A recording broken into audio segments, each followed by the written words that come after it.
Assalamualaikum warahmatullahi wabarakatuh. Bismillahirrahmanirrahim. Alhamdulillahirrahmanirrahim. Wabihi nasta'in ala umur dunya wa din. Wassalatu wassalamu ala asrofil anbiya wal mursalin Sayyidina Muhammadin wa ala alihi wa barik wa sallim ajma'in, amma ba'd. Yang kita hormati bersama dosen Ibu Halim dan teman-teman sekalian, alhamdulillah kita dapat melaksanakan kuliah pada pagi hari ini meskipun masih dalam keadaan online karena memang situasi yang tidak memungkinkan, dan alhamdulillah juga kita masih diberi kesehatan, kita bisa bertatap muka untuk melaksanakan kuliah di pagi hari ini. Oke, langsung saja kami dari kelompok 7 akan melanjutkan tentang pembahasan kemarin, yaitu melanjutkan dari kelompok yang 6 yang kami dari kelompok 7 ya, ini akan membahas antara model dan desain pengembangan kurikulum. Jadi ada beberapa hal yang akan kami bahas di sini, yaitu yang pertama langsung saja ialah model. Yang pertama adalah model pengembangan. Model di sini ada 10 jenis model pengembangan, dan saya sendiri akan membahas 5 dari 10 model tersebut, dan nanti 5 selanjutnya akan dilanjutkan oleh teman saya selanjutnya. Model yang pertama ialah model pengembangan kurikulum Rogers. Model pengembangan kurikulum Rogers ini sangat berguna sekali bagi para pengajar di sekolah maupun di perguruan tinggi. Ada beberapa model yang dikemukakan oleh Rogers, yaitu jumlah dari model yang sangat sederhana sampai ke model yang komplit. Ada empat yang dikemukakan di sini, yaitu model yang pertama. Jadi pendidikan itu hanya digambarkan, memberikan informasi, kemudian dilakukan ujian, yang pertama. Dan yang kedua di sini ialah memasukkan metode yang efektif dan bahan-bahan yang sudah disusun secara sistematis ya. Jadi ada pemilihan metode yang efektif dalam pengajaran dan materi-materi yang disusun secara sistematis. Kemudian yang ketiga di sini adalah penyempurna model yang kedua, yaitu pengembangan kurikulum yang ketiga di sini yang dibuat oleh Rogers. Penyempurna model yang kedua yaitu memasukkan unsur teknologi ke dalam pembelajaran atau fasilitas ya. Kemudian di sini yang keempat adalah penyempurna dari model yang ketiga, yaitu memasukkan unsur tujuan ke dalamnya ya, tujuan organisasi atau bahan teknologi pengajaran. Jadi memiliki unsur tujuan atau nanti pencapaiannya seperti apalah, seperti itu. Untuk pengembangan model pengembangan kurikulum yang kedua ialah model pengembangan kurikulum Zeiss. Robert Zeiss mengemukakan 8 macam model pengembangan kurikulum. Model tersebut sebagian merupakan model yang sering ditempuh dalam kegiatan pengembangan kurikulum sekolah, dan sebagian merupakan ulasan terhadap model-model yang sering dikemukakan oleh tokoh-tokoh tertentu, yaitu seperti halnya model the administrative model, kemudian the grassroots model, kemudian biochem system dan the demonstration model, kemudian Tabas inverted model, dan kemudian the demonstration model. Ada lagi Rogers in personal relation model dan the systematic action risk model, dan yang terakhir adalah emerging technical model. Dan mungkin ada beberapa model nanti yang akan kita bahas di bawah. Model yang ketiga ialah model administratif ya, pengembangan atau istilahnya itu top down ya, dari staf bawah dari staf atas ke bawah. Artinya pengembangan kurikulum ini ide awalnya atau pelaksanaan dimulai dari para pejabat tingkat tinggi atau tingkat atas ya, membuat keputusan kebijakan berkaitan dengan pengembangan kurikulum. Kemudian tim ini sekaligus sebagai tim pengarah dalam pengembangan kurikulum. Kemudian langkah kedua adalah membentuk satu tim panitia pelaksana atau komisi untuk mengembangkan kurikulum yang didukung oleh beberapa anggota yang terdiri dari para ahli. Tim ini bertugas untuk mengembangkan konsep-konsep umum, landasan rujukan maupun strategi. Kemudian pengembangan kurikulum yang selanjutnya menyusun kurikulum secara operasional berkaitan dengan pengembangan atau rumusan tujuan pendidikan maupun pembelajaran, pemilihan atau penyusunan rambu-rambu ya, substansi materi pelajaran dan menentukan penilaian pembelajaran. Selanjutnya, kurikulum yang selanjutnya selesai disusun kemudian diajukan untuk diperiksa dan diperbaiki oleh tim pengarah. Model pengembangan yang keempat ialah model grassroots ya. Model ini merupakan pengembangan kurikulum yang dimulai dari arus bawah, berbeda dari yang tadi administratif, ini dari bawah ke atas. Dalam proses pengembangan kurikulum ini diawali dari gagasan guru-guru sebagai pelaksana pendidik di sekolah. Model grassroots ini lebih demokratis karena pengembangan dilakukan oleh pelaksana di lapangan, sehingga perbaikan dan peningkatan dapat dimulai dari unit-unit terkecil dan spesifik ya, menuju pada bagian-bagian yang lebih besar. Karena memang guru, kita pahami guru itu yang mengajar, jadi yang tahu situasi kelas, kekurangan dan kelebihannya. Tapi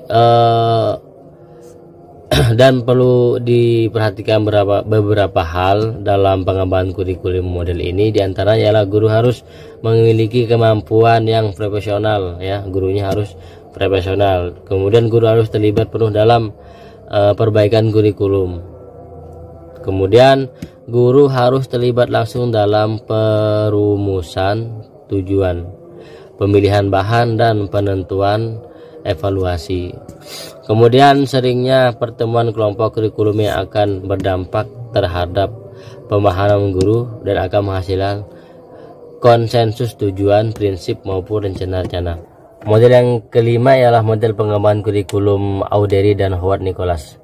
Dalam bukunya Developing Curriculum, Practical Guide, Auderi dan Howard Nicholas mengembangkan suatu pendekatan yang tegas sepanjang elemen-elemen kurikulum dengan jelas tapi ringkas. Nicholas menitik beratkan pada pendekatan pengembangan kurikulum yang rasional, khususnya kebutuhan untuk kurikulum baru yang muncul dari adanya perubahan situasi. Terdapat 5 langkah atau tahapan yang diperlukan dalam proses pengembangan secara kontinu, yaitu langkah-langkah tersebut menurut Nicholas adalah: 1. Analisis situasi, kemudian seleksi tujuan, kemudian seleksi dan organisasi isi, kemudian seleksi dan organisasi mode, kemudian evaluasi. Mungkin itu saja dari saya. Nanti pembahasan selanjutnya akan dilanjutkan oleh teman-teman saya. Mohon maaf apabila banyak kekurangan. Wassalamualaikum warahmatullahi wabarakatuh.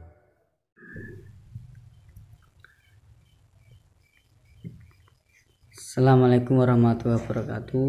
Saya akan melanjutkan presentasi hari ini, dan sudah disinggung teman kita ada 10 model pengembangan kurikulum yang sudah diterangkan oleh teman kita, mau yang 1 sampai 5. Yang seterusnya saya akan terangkan sedikit tentang model pengembangan kurikulum.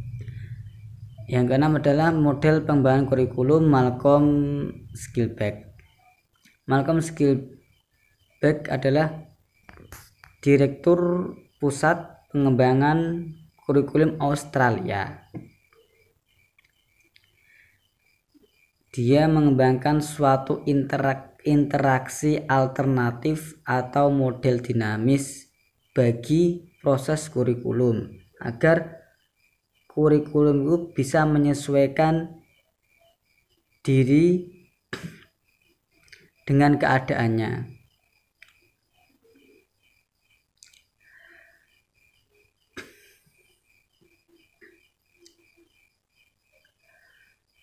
Sehingga Skilbeck memberikan suatu model bagi pendidik dapat mengembangkan kurikulum secara tepat realistis. Dalam hal ini, Skilbeck mempertimbangkan model dinamik nature, sifatnya dinamik in naturi. Model dinamis atau interaktif menetapkan bahwa pengembangan kurikulum harus mendahulukan suatu elemen kurikulum dan melaluinya dengan suatu urutan yang telah ditentukan dan dianjurkan oleh model rasional. Yang seterusnya adalah model Olivia.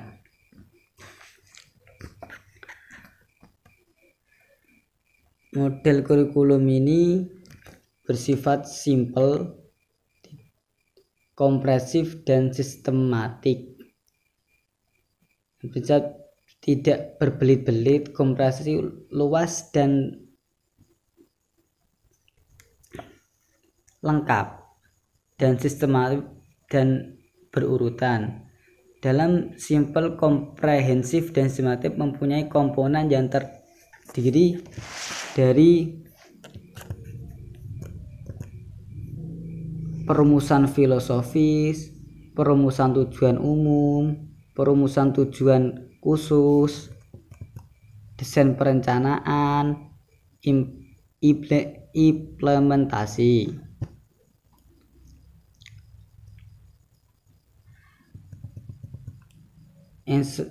Implementasi dan evaluasi. Model selanjutnya adalah model Beauchamp. Menurut Beauchamp, proses pengembangan kurikulum meliputi 5 tahap, yaitu menentukan area atau wilayah yang akan dicakup oleh kurikulum. Kita tentukan dulu wilayah yang akan dikembangkan oleh kurikulum. B. Menetapkan personalianya. C. Organisasi dan prosedurnya pengembangan kurikulumnya bagaimana. B. Dan mengimplementasikan kurikulum. Yang terakhir adalah mengevaluasi kurikulum. Model Taba yaitu mempercayai bahwa guru merupakan faktor utama dalam usaha pengembangan kurikulum, dan guru harus penuh aktif dalam pengembangan kurikulum. Pengembangan kurikulum yang dilakukan guru bisa memposisikan guru sebagai inovator dalam pengembangan kurikulum.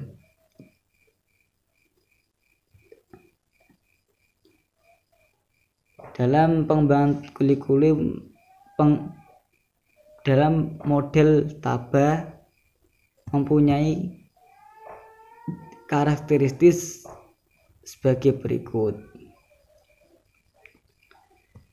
Mengadakan unit-unit eksperimen bersama dengan guru-guru, menguji unit eksperimen, mengadakan revisi dan konsolidasi, mengembangkan keseluruhan kerangka kurikulum, implementasi dan diseminasi. Model Miller-Schiller adalah model pengembangan kurikulum kombinasi dari transmisi dan model transaksi, penyebarluasan dan persetujuan. Dengan tahapan pengembangan kurikulum sebagai berikut. Kita mengklarifikasi orientasi kurikulum, pengembangan tujuan, identifikasi model mengajar, mengimplementasi. Cukup sekian.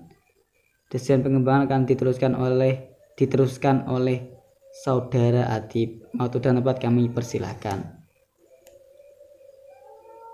Assalamualaikum warahmatullahi wabarakatuh. Nama saya Muhammad Lutfi Khairul Adib. Saya akan meneruskan dari penjelasan teman saya. Yang pertama tadi mengenai model pengembangan kurikulum. Terus yang sekarang yaitu saya akan menjelaskan yaitu desain pengembangan kurikulum. Desain pengembangan kurikulum ada 4 ya, dibagi 4. Yang pertama, desain kurikulum disiplin ilmu. Terus yang kedua, desain kurikulum berorientasi pada masyarakat. Yang ketiga, desain kurikulum berorientasi pada siswa. Yang keempat ya, desain kurikulum teknologis. Sebelum saya menjelaskan lebih lanjut, saya akan menjelaskan dulu ya tentang desain. Apa sih itu desain? Pasti kalian bertanya-tanya. Desain apa sih itu desain? Desain di sini diartikan yaitu rancangan, ya, merancang pola atau model. Berarti desain pengembangan kurikulum itu menyusun rancangan atau model kurikulum sesuai dengan misi dan visi sekolah. Gitu. Terus dalam mendesain pengembangan kurikulum itu harus sesuai dengan kondisi lingkungan pendidikan ya, harus itu syaratnya. Terus lagi saya jelaskan lagi ya. Yang pertama langsung saja, desain kurikulum disiplin ilmu. Nah, meliputi ada 3. Sini subject content kurikulum, B content kurikulum, terus yang C integrated kurikulum. Terus ya subject content kurikulum di sini saya jelaskan. Desain konten disiplin, desain kurikulum disiplin ilmu.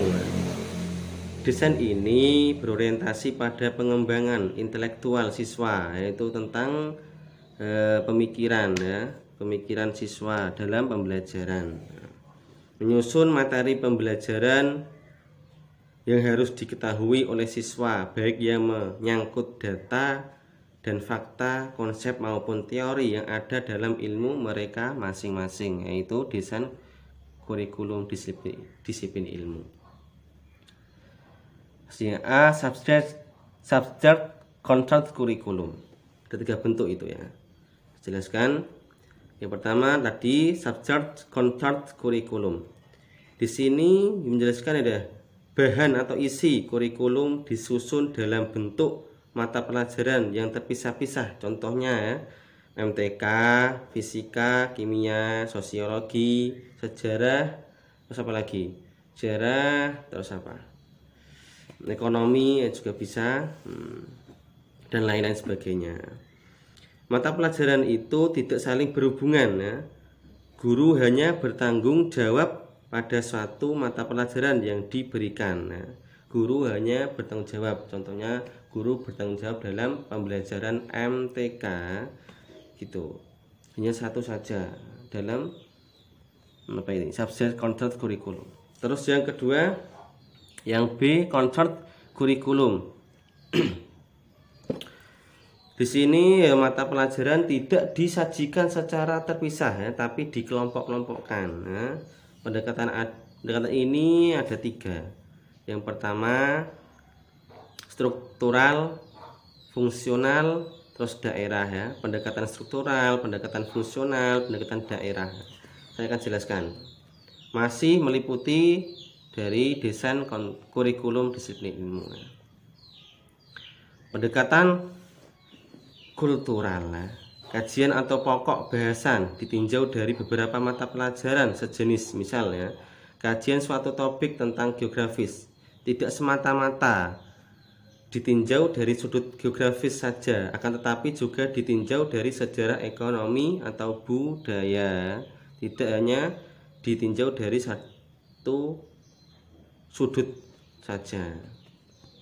Terus lagi pendekatan fungsional didasarkan pada pengkajian masalah yang berarti dalam kehidupan sehari-hari, fungsional. Contohnya masalah kemiskinan kita tinjau dari sudut ekonomi ya, ekonomi seperti apa, terus geografis letaknya gimana, serta kepada gitu, terus sejarah tentangnya gimana gitu. Terus pendekatan daerah ya, yaitu materi pelajaran ditentukan berdasarkan lokasi atau tempat, yaitu daerah. Contohnya mengkaji daerah ibu kota Jakarta, ya, ditinjau dari keadaan iklim, sejarah, sosial, budaya, ekonomi. Terus lagi yang C integrated curriculum. Nah, itu. Terus di sini menjelaskan ya, tidak lagi menempatkan nama-nama pelajaran. Nah, itu belajar melalui pemecahan masalah, mulai berubah ya dari satu. Mulai belajar melalui pemecahan masalah. Itu diharapkan perkembangan siswa tidak hanya terjadi pada segi intelektual saja, tidak hanya berpikir terus tentang pelajaran, tetapi disuruh aspek seperti sikapnya gimana kita nilai, sikapnya gimana, emosi atau keterampilan dalam pembelajaran gimana, sikapnya gimana atau sikap keterampilannya gimana gitu. Itu tadi dari desain kurikulum disiplin ilmu. Ada 3 tadi. Terus ada tadi apa? Ada struktural tadi, ada pendekatan tadi. Terus yang kedua, saya jelaskan yang kedua, desain yang kedua, yaitu desain kurikulum berorientasi pada masyarakat. Desain kurikulum berorientasi pada masyarakat. Ada 3 juga, perspektif status quo, terus B perspektif pembaruan, yang C perspektif masa depan. Saya jelaskan desain kurikulum berorientasi pada masyarakat. Ini didasari ya oleh asumsi bahwa tujuan dari sekolah adalah untuk melayani masyarakat. Asumsinya seperti itu, untuk melayani masyarakat. Oleh karena itu, kebutuhan masyarakat harus dijadikan dasar dalam menentukan isi kurikulum. Ini desain kurikulum berorientasi pada masyarakat. Dalam desain kurikulum berorientasi pada masyarakat ada 3 perspektif tadi. Yang pertama perspektif status quo, B perspektif pembaruan, C perspektif masa depan. A perspektif status quo. Nah, di sini dalam perspektif status quo rencana kurikulum ini diarahkan untuk melestarikan nilai-nilai budaya masyarakat dilestarikan di yang dijunjung adalah nilai-nilai masyarakat budaya dalam perspektif status quo. Kedua, perspektif pembaruan. Perspektif pembaruan lebih meningkatkan kualitas masyarakat itu sendiri. Pendidikan harus bisa mengubah keadaan masyarakat itu, baik pendidikan formal maupun non formal. Harus mengabdi diri demi tercapainya order sosial baru berdasarkan pembagian kekuasaan dan kekayaan dan lebih adil dalam merata lebih adil dan merata. Terus yang C perspektif masa depan. Perspektif masa depan. Model kurikulum ini lebih menekankan kepentingan sosial daripada kepentingan individu, lebih mementingkan sosial daripada individu. Harus mampu mengenali berbagai permasalahan yang ada dalam masyarakat yang senantiasa mengalami perubahan yang sangat cepat. Harus mampu mengenali perubahan apa yang ada di masyarakat, harus mengenali. Langsung cekatan, langsung kita ubah lebih baik dan lebih baik gitu. Terus desain yang ketiga, selanjutnya desain yang ketiga yaitu desain kurikulum berorientasi pada siswa. Bahwa pendidikan diselenggarakan untuk membantu anak didik ya. Pendidikan tidak boleh lepas dari anak didik ya. Berarti desain kurikulum berorientasi pada siswa ya. Harus selenggarakan untuk membantu anak didik ya. Tidak boleh terlepas dari anak didik. Itu ya juga ada dua. Yang pertama, perspektif kehidupan di masyarakat.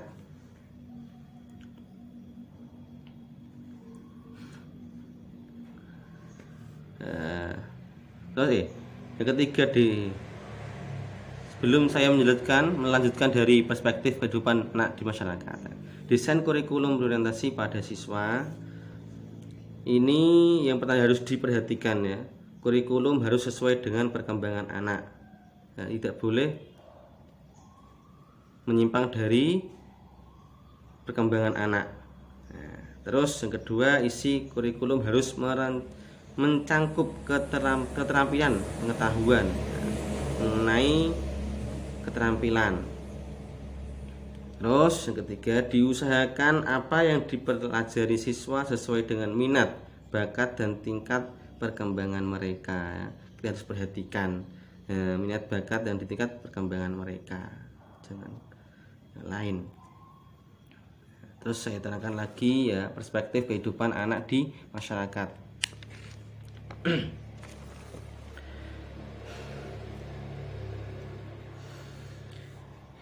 Perspektif kehidupan anak di masyarakat. Kurikulum harus dimulai dari apa yang pernah dialami siswa. Seperti kita pengalaman dalam keluarga, lingkungan fisik dan lingkungan sosial mereka, serta dan hal-hal yang ada di sekeliling mereka. Ya, tentang apa gitu. Terus yang kedua, perspektif psikologis. Keberhasilan ditentukan oleh perkembangan anak supaya menjadi manusia yang terbuka dan berdiri sendiri dalam arti mandiri ya. Mandiri, mengevaluasi berbagai kegiatan yang telah dilaksanakan dan memberikan kesepakatan kepada siswa untuk tumbuh berkembang sesuai dengan potensi yang dimiliki gitu.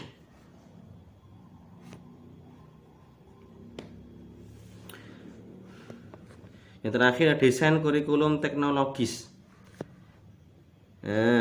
Yaitu memberikan penguasaan kompetensi bagi para peserta didik melalui berbagai teknologi, baik metode pembelajaran atau media pembelajaran, sehingga peserta didik dapat menguasai keterampilan dasar tertentu ya. Kita sendiri sebagai generasi muda, terus generasi modern mulai berkembang dunia. Yang dulunya pakai yang modern yang tradisional, sekarang sudah peningkatan ada dengan ya, teknologi semakin meningkat. Dan semua itu pengaruh teknologi terhadap kurikulum dapat dilihat dari dua sisi ya, bisa dilihat dari dua sisi. Yang pertama adalah penerapan alat hasil teknologi ya, seperti komputer ya, film atau video, bisa jadikan sebagai peningkatan mulai dari kurikulum teknologi.